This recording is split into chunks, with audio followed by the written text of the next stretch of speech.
to pro.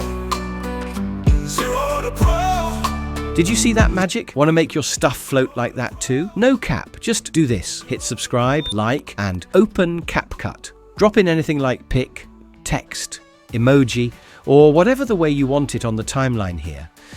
Use keyframe like this to make your media enter from different points, but in case you can't do keyframe, comment, and I will do a video for it. For me here, I am making the globe enter from top, and the apple enter from bottom.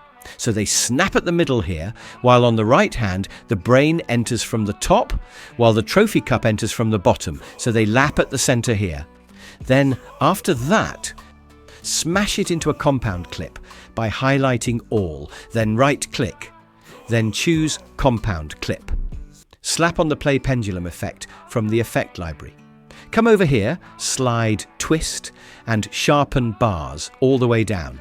Then, play with speed and strength to achieve your exact desire. Boom! The magic is made and you are among top 10.